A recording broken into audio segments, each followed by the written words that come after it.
Well, welcome in once again, everybody, to another awesome edition of the 19th Hole, a podcast for golfers. I'm lucky enough to be your host, Dennis Silvers, and we've got another wonderful show for you today.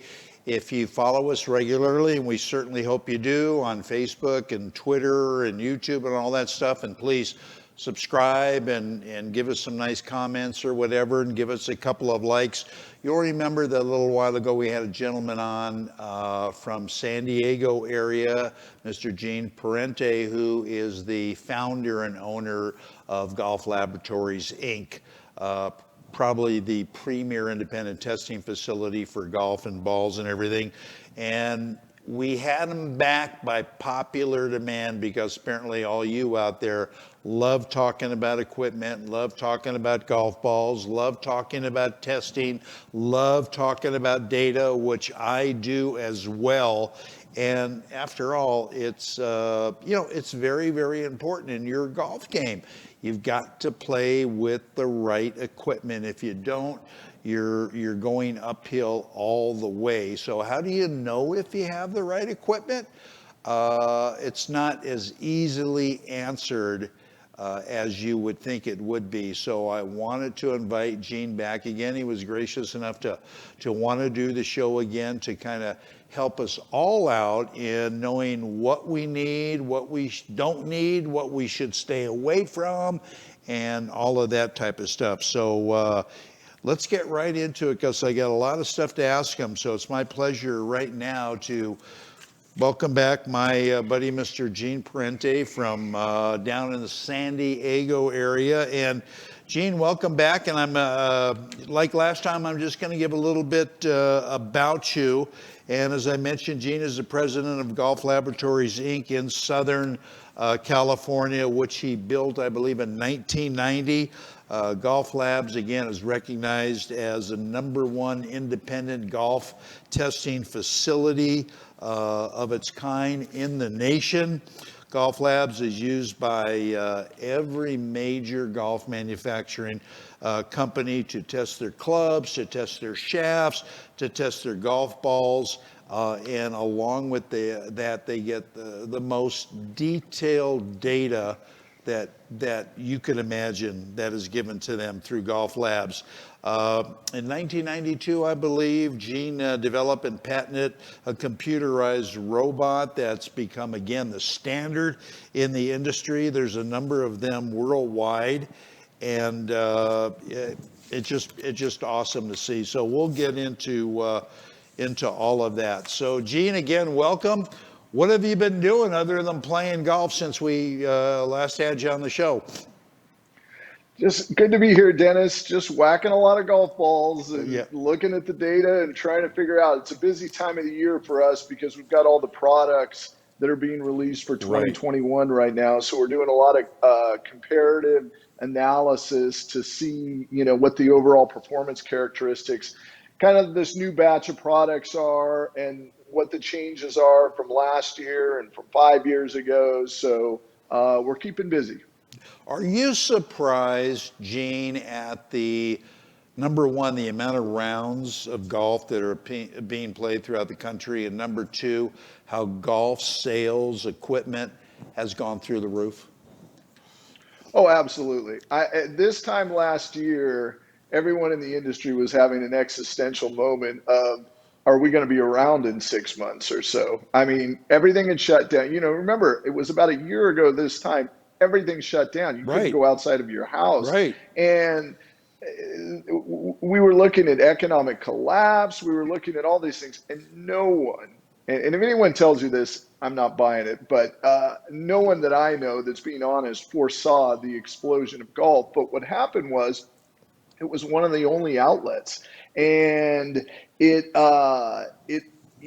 I've seen numbers from 30 to 40% increase, which is just, in my 31 years in the business, it's the most extreme influx of new and kind of former golfers back into the game. And it's just been absolutely amazing to see. I mean, to give you an idea now, the manufacturers, they all have supply chain issues because they can't keep up with demand. Exactly. It's amazing. And there are different figures that have been touted and thrown around like, gee, we got 10 million new players or players that have come back to the game, and they're thinking they're going to keep a whole lot of those players. I personally don't think they will. What's your feeling about that? I would tend to agree with you. So I have a joke, and it's good golfer, bad father. In other words, if you're spending time on the golf I course, you're love not it. spending time raising your kids. That's And, right. I love and it. it's a generational thing, right? And I went 2 or 3 years without playing the game because I had young kids and I Yeah. wanted to, kind of be a part of their life. There weren't many outlets other than golf. As soon as travel comes back, and let's be perfectly frank, as soon as bars reopen, people are probably going to want to sit there, with a Absolutely. beer in their hand, watching the ball game, as Absolutely. opposed to going out and grinding for 4 hours. So That's there's some human nature aspects to this that I think people gravitated towards golf because there was nothing else.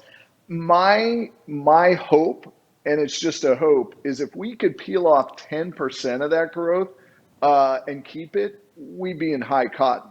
I agree. But it just remains to be seen. I mean, and like I said, between travel and recreation, concerts, and I mean, I could tell you this: right after this podcast, I'm going to my son's swim meet, and then I've got one tomorrow.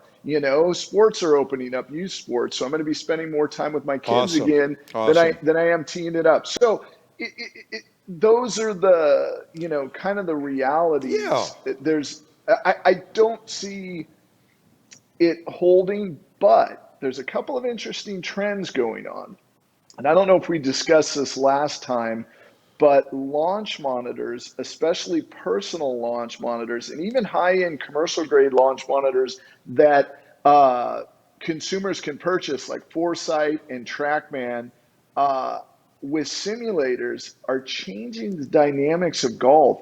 You can go out with the simulator now and a high-end launch monitor and almost get the same experience from a flight, carry, and total distance. Now, you obviously can't get it from rough and sand traps and putting, but you can get around in an hour and you get an amazing experience. And I think there's going to be a big paradigm shift in that a lot of people are going to be able to play golf in their garage, in their man cave, wherever they want.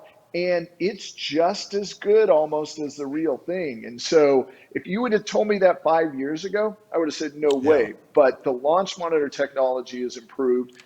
And Korea is a classic example where they are golf crazy, but I'm pulling a number, but let's just say 75% of the golfers in Korea have never been on a golf course. They play what's called screen golf, and they have these bars that they go to. And here's the funny part about it. I've asked them many times. GolfZon is this big company in Korea that dominates the market over there. And I've asked them, I said, well, how long is a round of golf at these bars? And they're like, 4 hours. So, they're sitting there drinking and hanging out, but they all go after work to these bars. They bring their clubs and, they play St. Andrews, they play, Pebble, they play whatever they want. So anyways, I see, I'm not a complete purist.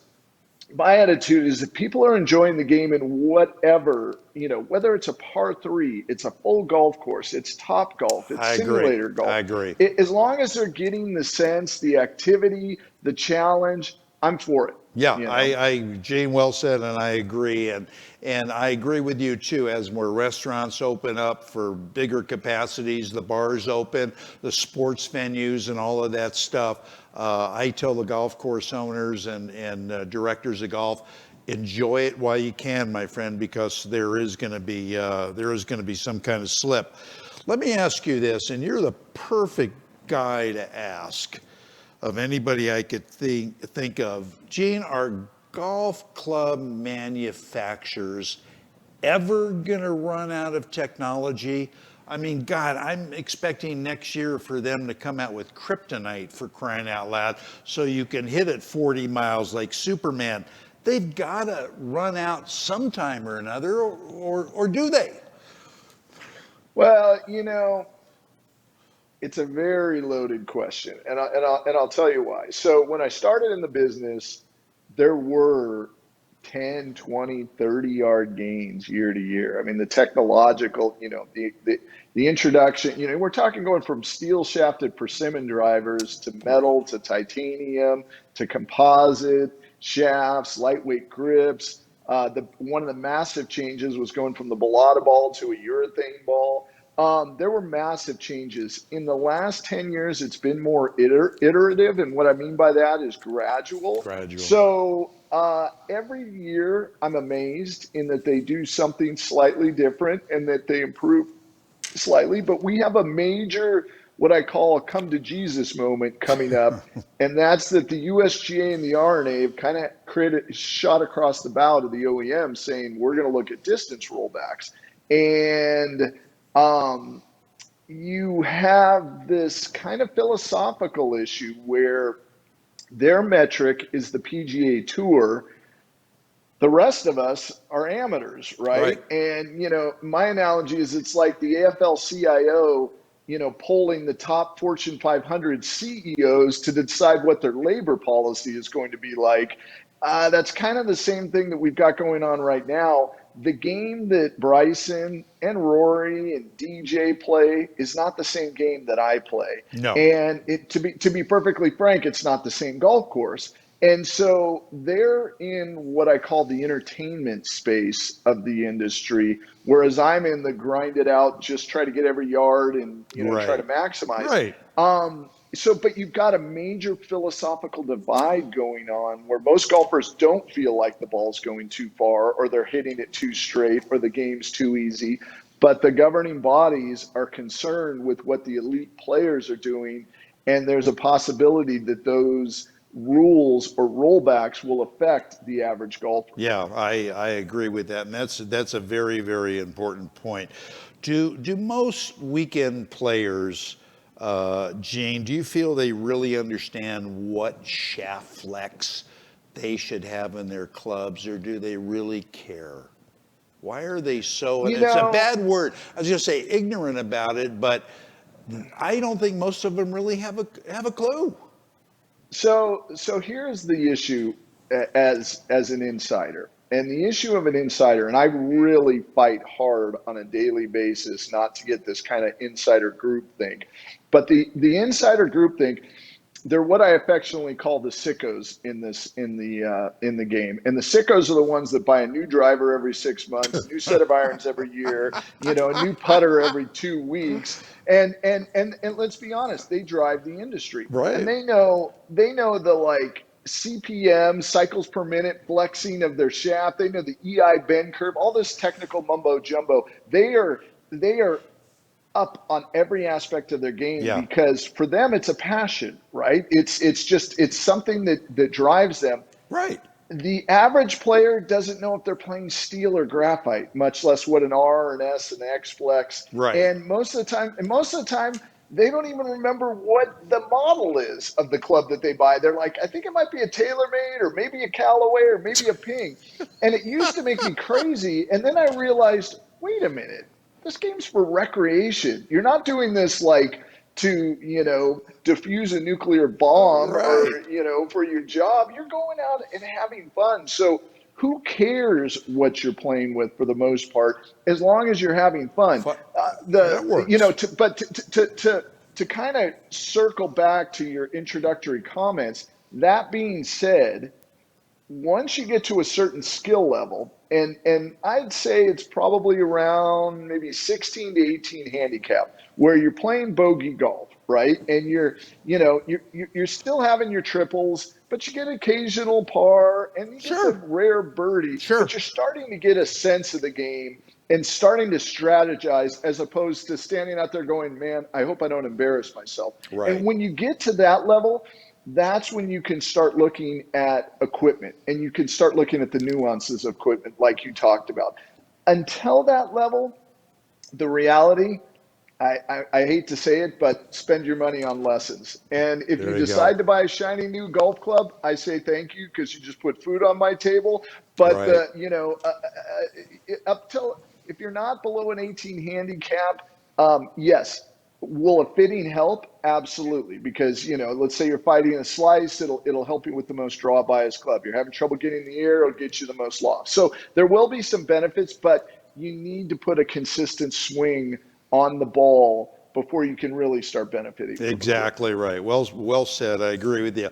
Last question before we take our first break, Gene. There's a lot of data, as you know. You're the personification of golf data and analysis. But do the weekend players or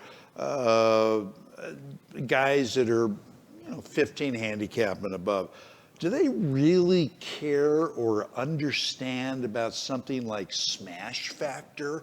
If I went to the first tee at the courses I play and I ask every single group, every single player, do you know what your smash factor is? They look at me like I'm from another planet. So why do they have stuff like this for players to get involved in? For the sickos. For the sickos. Simply. And the sickos drive the market because they buy the most equipment. Yeah. So, and they're data conscious. And I mean, it's changing. So 10 years ago, 15 years ago, no one knew what their club head speed is. Now they got a pretty decent idea what their club head speed is, or at least a vague idea. So things are changing.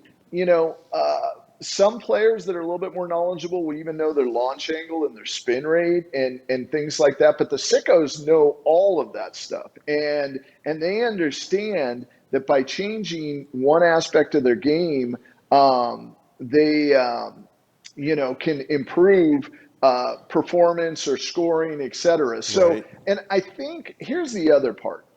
Just because you don't understand it doesn't mean you don't like to read about it and you're not interested. Yeah. I read all kinds of data stuff that I don't understand, to be honest with you. I read medical data all the time, and I kind of get the first paragraph, what the gist is. Like, yeah, this drug has a 60% efficacy. And then they go into the weeds. My eyes roll back in my head. But I'm getting it just to kind of get a base understanding. And I think that's the way a lot of people are for golf. They don't necessarily have to know smash factor, but they know that if the ball leaves the club face at a faster velocity than the club comes in, and what that ratio is, the higher that ratio, the longer it's going to be, then that's good enough. That means that, you can take that into kind of player speak. The ball's hot or it's taking off. Right. And so there's, you don't have to have a master's degree physics understanding of concepts to see how they could potentially benefit your game. But, back to the weekend warrior, no, they more than likely don't. They don't even need to know that. They don't even need to know that. You're right. I was just going to say, I got a text from a listener just now saying, why don't you have Gene explain what smash factor is so we all know? But I think you just did it pretty well. Well, I can explain. It's if you want to do it after the break, that's fine. Let's do it after the break. Good deal. You got Good deal. All right, we're going to step away again and take a short break. And when we come back, we'll have a lot more with great guy, just a walking encyclopedia when it comes to golf equipment and other things as well, Gene Parenti. So stay with us. We're back right after this. As golfers, we want instant gratification when it comes to a better golf swing and playing better golf. Impossible, you say? Not anymore. Golf Boost Artificial Intelligence, AI, has developed and patented the most advanced swing analysis technology in golf. Simply, the algorithms detect your body position and then analyze your golf swing using their artificial intelligence technology. The AI captures all the relevant data from your swing video and then presents you a personalized lesson. Golf Boost AI is the ultimate swing analysis and virtual instruction system for golfers of all ages and abilities. This sophisticated software takes into consideration your height and build, playing level, and returns the ideal solution for your swing. Bottom line, Golf Boost AI is an incredibly convenient and cost-effective tool for golfers to improve their swing. Go to golfboost.com and check it out. The app is free to download and try. Visit golfboost.com today.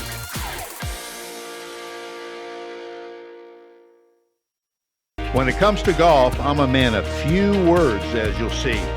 Looking for out-of-this-world technology in your golf ball? Encore Golf.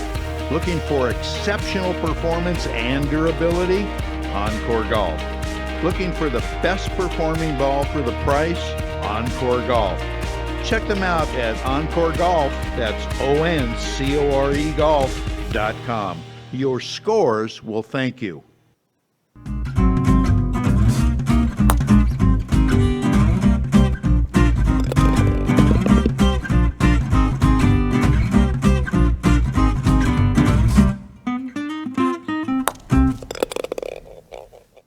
All right, welcome back in, everybody, to more of the best damn golf podcast on the air.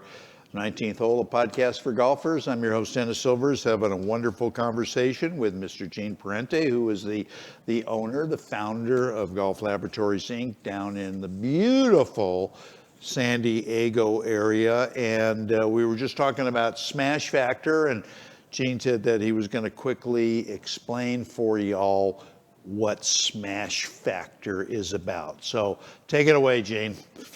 Okay, so Smash Factor, here's your golf club, here's your golf ball. Let's take a driver, for example. When you hit a driver at 100 miles an hour, the max Smash Factor is a ratio, and it's 1.5. And what does that mean?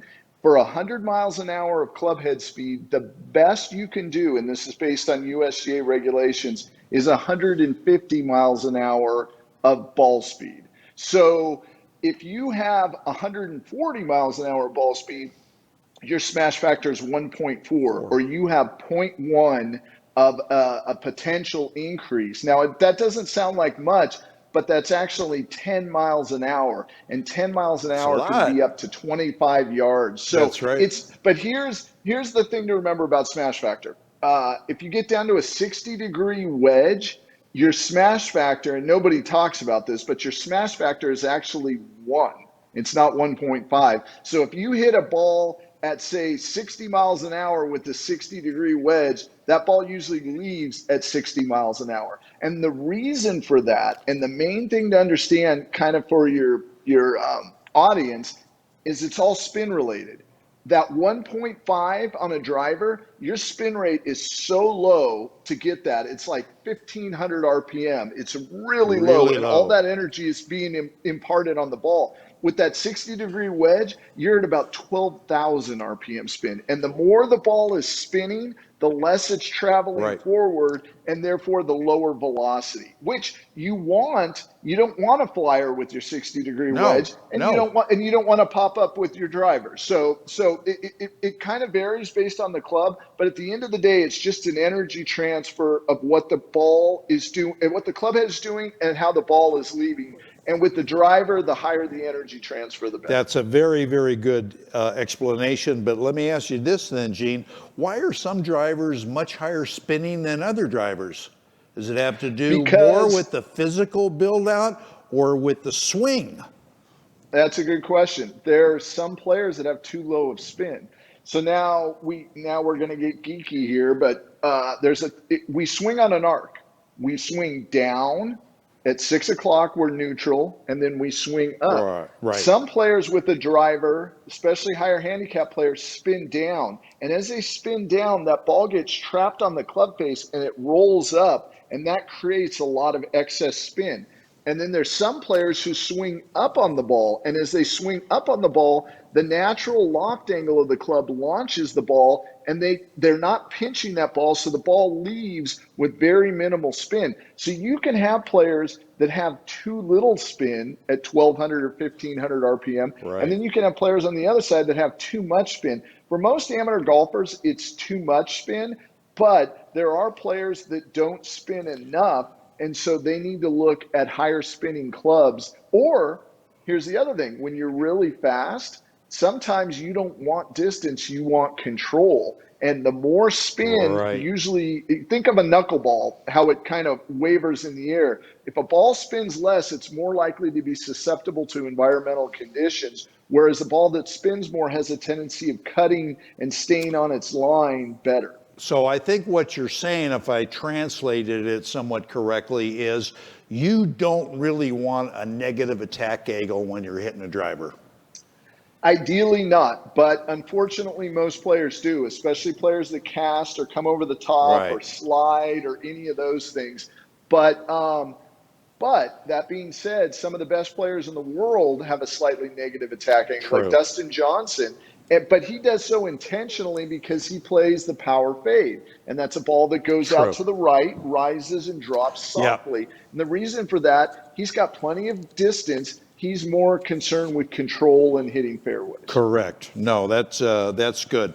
One of the buzzwords that's been going around golf for quite a while now, Gene, is lag. First of all, quickly tell our viewers and listeners what lag is and why does everybody have it? And I just got to say, we have a wonderful, wonderful sponsor called LagShot. You can go to lagshot.com. It is a club specifically to help you learn and get lag. I use it every day when I practice, but tell our viewers, why is it so important? Why does everybody want lag? Lag is one of the most important things about generating speed in the golf swing, and it's probably one of the most horrible terms because lag to me means staying behind, not, delayed. Exactly. The synonyms, where in actuality, what it is a dynamic release. And here's the way to think about it. If you take a club, and anyone can do this on a range, and just don't break your wrists, don't break your arms, take it back like 3/4 of a pitching wedge shot with a driver and hit it with a rigid arm.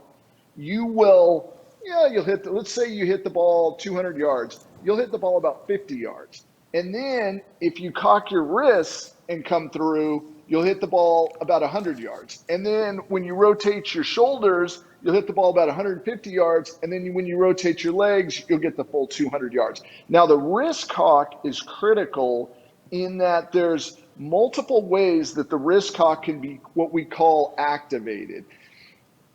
You start with a club like this. You cock your wrists at 90 degrees. You come back. Lag is defined as how long you hold that wrist angle. Better players hold that wrist angle almost to impact, and then they release the club. Right. Their left arm actually almost stops, and the club rotates through, and that's lag. Now, let's take the opposite of that and what's called casting. And it's real interesting. I use a boxing analogy for this. If I go to punch you from right here, 6-8 inches away, I'm going to hit you 100% of the time, but I'm not going to do much damage. If I go to hit you from here, I might knock you out, but I also might miss you. Right. Golfers think, and this is where the boxing comes in, that they need to have full power at the beginning of their downswing. And there's a swing tip called slow to go fast. And that's what most better players and tour players do, is they don't start with the full power. They realize the full power is actualized right at impact. So they start slow, they reach their maximum arm velocity, and then they actually slow their left arm down to allow their wrist to come through. And that's lag. And what's interesting is we can quantify this on a robot. We can simulate the robot to cast, and we can simulate the robot to hold with lag. And we just did this the other day. Actually, I was just up at Cobra yesterday working with the gear system on this. And at the same power, so the same power of your body, the same power of the robot, by casting early or holding on late for lag, we got an 8-mile-an-hour increase in club head speed. Wow. Didn't change anything else. Wow. Same amount of power, just applying it differently. Interesting. So if you cast the club, you have a tremendous amount of power that is being wasted or is inefficient in your swing. And if you could start working with swing trainers or with coaches to maximize lag, you will see massive results in club head speed and therefore distance increase. Yeah, it's worth working on. It's worth getting because it pays huge dividends for your game. How does a player that walks into a golf retailer really know what type of loft he should have on his driver? Ooh, good question. The only way to truly analyze it is through a launch monitor. You can get a little bit of an idea on a range, but if you're hitting into a net, and you're not getting any feedback, the best professional in the world isn't going to be able to tell you anything. You really need, fortunately, here's the good news. Most, mid and high end retail establishments now have launch monitors, and launch monitors can give you an idea of what the loft angle is, because the loft angle does two things.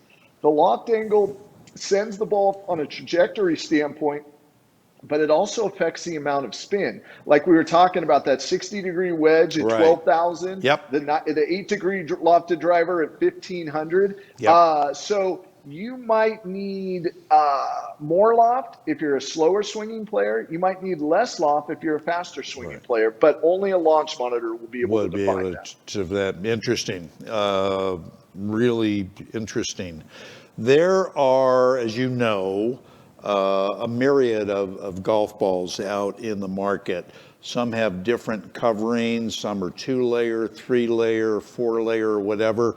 In today's market, for the average guy, how the hell does he figure out what he needs? Should I get a 4-layer golf ball? No, get a harder ball. Get 2 layers. Get a Surlyn cover. No, you need something soft. How do you figure out what's best for your game, Gene? How long is this program? 2.5, 3 hours? I know, that's what we need with you. Yeah, that's a real loaded question. Yeah. But here, I'll simplify it. So there's basically kind of 2 types of golf balls. There's a Surlyn golf ball and a urethane golf ball. And, I'm sure half of your audience, other than the sickos, their eyes are rolling back in their head. And trust me, I get it. But this is kind of important. Urethane golf ball is a tour grade golf ball. Surlyn golf ball is usually kind of middle of the road. It can be cheaper. What that means is the cover material of the golf ball. It's real easy to kind of define it. Anything over $40 a dozen is usually a urethane golf ball. Anything under $40 a dozen, with the exception of a few online and some other offerings, is usually a Surlyn grade. From a distance standpoint, they're fairly comparable off a driver. The main benefit for a urethane golf ball, and this benefits tour players all the way down to amateur golfers, is in your short game. And just to give you an idea, with the wedge, when we set up on a robot, urethane golf ball, and this is any urethane golf ball, will be about 10,000 RPM of spin. A Surlyn golf ball can be anywhere from 5,000 to 7,500. Okay. So just a little over half. And what does that equate to? What that equates to is if you hit a urethane golf ball with a decent swing at a green, it's almost guaranteed to stick wherever it hits. With the Surlyn golf ball, it's about a 50-50 chance if it's going to hit or not. So now if you're a 20 handicap, you're like, I don't care about that. I just want to play, whatever's the cheapest. But once again, if you're trying to shave strokes off of your game, then it's time to maybe look at a urethane golf ball, because instead of the ball hitting and releasing, it's more than likely going to stay exactly where you hit it if you hit it with a good swing. Very, very good point. And it's, like you say, it might be worth a few extra dollars for that player to shave some strokes off his or her game, because that's what they want to do. But I know there's a lot of confusion on that. All right, Gene, stand by. We're going to take another short break. We're going to come with you with our game improvement tip of the week from Scratch Golf Academy by Adam Bazalgette, who's a great guy, great instructor, and we have a few commercial spots. So we're going to come back with you and finish up the show with Gene right after this.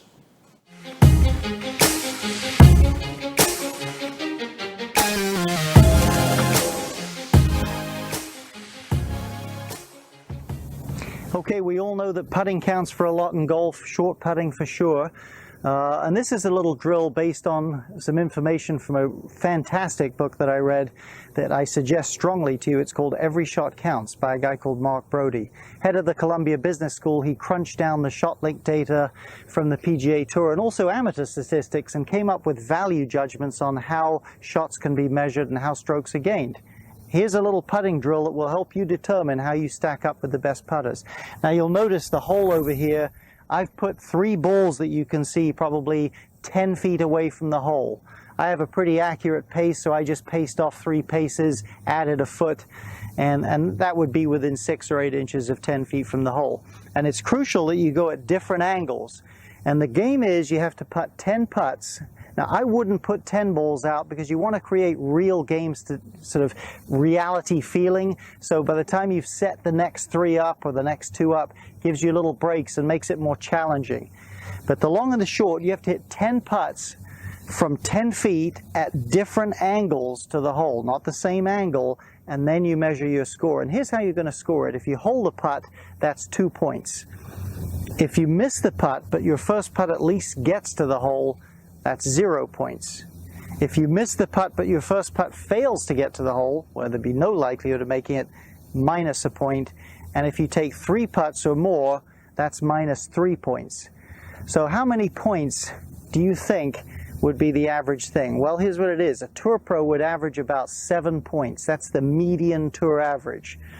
An 80 shooter, a typical 80 shooter, would be about 4 points, and someone that struggles to break 100 or shoots right around 100 would likely be probably minus 1 point.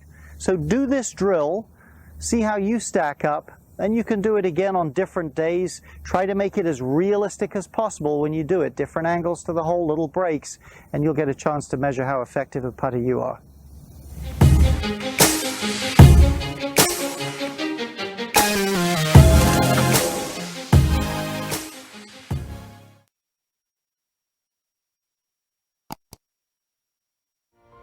Dr. Christopher Choi has long been recognized as one of the top concierge doctors in Las Vegas. Dr. Choi and the entire staff at Comprehensive Wellness Center have earned the reputation of unsurpassed medical care and service to all of their patients. In a continuing effort to always advance his practice, Dr. Choi is now offering an additional service to his current patients, as well as new patients. It's the latest, most advanced laser therapy treatment available. It's true, being in great physical health is very important, but so is the mental boost you get when you know you look your best. Whether you want to lose those wrinkles, diminish those acne scars, decrease pigmentation, skin tightening, or permanent fat reduction, this procedure is the answer. You'll have peace of mind knowing there is no actual surgery and no downtime. You just get results with these amazing laser treatments. You might wonder if it hurts? The answer is no. All you feel is a slight tingly feeling during the procedure. You'll love the results. Call Comprehensive Wellness Center at 702-463-8080.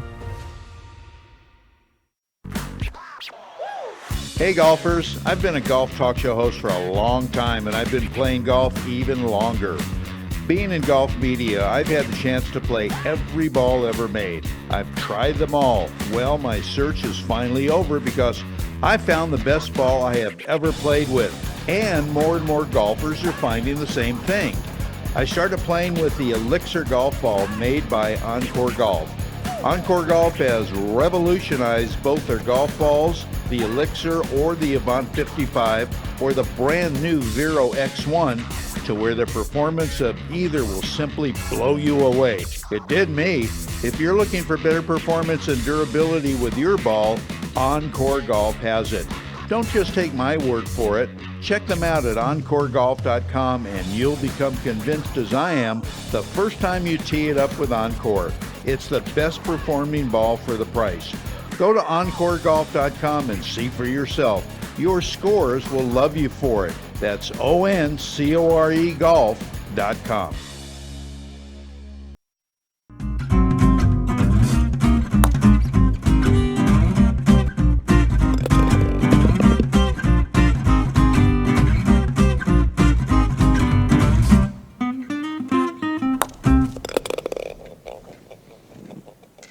All right, welcome back, everybody. A couple quick items before we get back to our special guest, Gene Perrante. This is the new, you probably can't see this real well, but the new Encore Vero X1 ball. And we're going to have this on our swag store pretty soon because looky here, they've got our logo on it from the 19th hole podcast for golfers. Very cool. And by the way, Adam Bazalgette from Scratch Golf Academy has one of the best online lessons program lessons program going. So check him out, really. Scratchgolfacademy.com. I know these new teeth of mine are just driving me crazy. Anyway, let's get back to our special guest, Mr. Gene Ferrante. Gene, one thing that I don't think gets enough attention, at least in my humble view, is we all know putting is a crucial, important part of the game. Putters are extremely important, but nobody gives any justice or gives any love to putter shafts. Why is that? And is there a big difference? Oh, there's a big difference, and there's many different philosophies, from counterbalance to neutral balance to head balance, composite shafts versus steel shafts, lightweight versus heavy. Here's my philosophy on putting. I'm kind of agnostic because I've studied putting, and here's what I found. The best putters in the world, the top putters on the PGA Tour, they all seem to have their own strokes. I remember Brandt Snedeker stabbed at the ball like Arnold Palmer. Yeah. And that just seems like the worst, versus some players are square. Tiger has a little bit of closure, meaning that the club has arc as it comes through. They all approach the game differently. Putting for me comes down to two things. You control, and this is what's important to remember in putting. You only control two factors: the velocity of the putter coming in and the face angle. That's about it. And so if you realize that, you pick your line, you pick your speed, and that's it. So you need an implement that I think the critical aspect of the implement is the confidence between the two ears of the putter, meaning, how confident do you feel over the putter? Now, here's the madness about putters.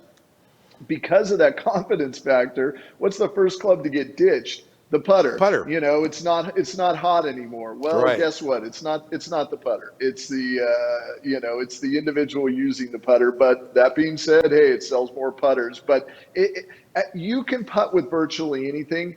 It comes down to a comfort level, and it comes down to, now they do have different performance characteristics, and I always encourage players to try mallets versus blades, graphite shafts, different weights, because you need to find out what suits your stroke. Now there's some research and there's some launch monitors that actually and analyze putting, which are important as well. Probably, once again, when you're starting to arc more towards the lower end of the handicap range. But for any player, it's just important to feel that roll and to have confidence. And once you have that, I think that's a critical aspect. Totally. And you got to realize, well, do I need a soft insert? Do I need a harder insert? Do I need an insert at all? Like I get something like a bullseye or something like that. So that's good. I need you to tell our audience, and we'll probably have to forego a commercial spot, but that's okay. Give us our airplane story, because I got so much mail on that. But give us a brief shot at it. All right. So I in September flew over, and I have a mobile robot, same robot that made a hole-in-one at the Phoenix Waste Management Open. Flew over and I competed against Sayri Pak in a skills challenge, the legendary female LPGA Hall of Fame player. Flying back, 11-hour flight, Seoul to Seattle, an hour remaining in the flight. I wake up and I'm up in business class, and I hear this guy screaming, walking up the right aisle of the plane with a plastic bag on his head. I just saw him out of the corner of my eye for a second.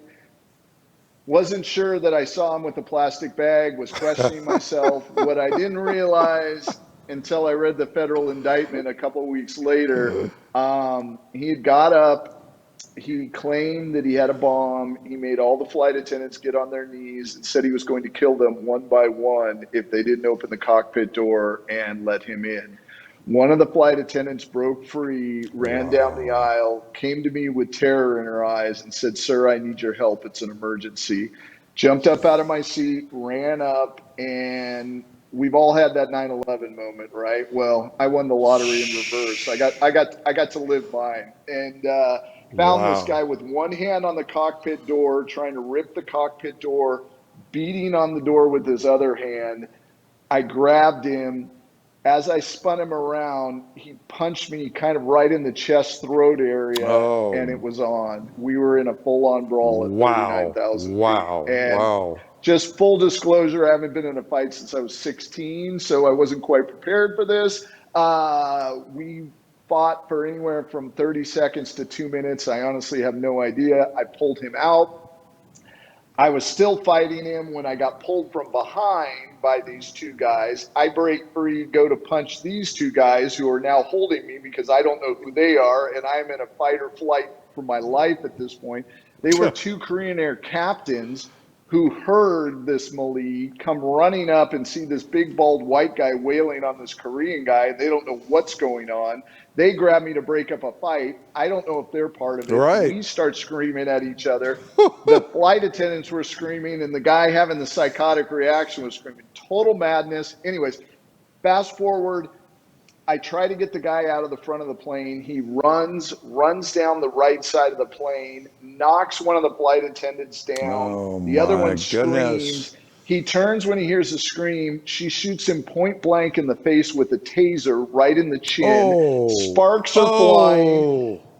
I learned something about tasers in this incident. If you're going to taser someone, you do it in the belly. You don't hit them at bone. It doesn't do anything. Anyways, he knocks her over one of the business class seats, starts heading back to the cockpit. I run around, tackle him with the two captains. All four of us are wrestling in the foothold of a business class seat. It took us Oh, 5 my minutes goodness. to get giant zip ties out to zip tie his legs and his arms. And then I had to sit on him for the next 45 minutes until we landed. Oh my goodness, what a story. And I know that made the press and just unbelievable. All right, before I let you go, I'm going to come down to your area pretty soon. We're going to play golf. 2 questions. Where are we going to play and how many shots do I get aside?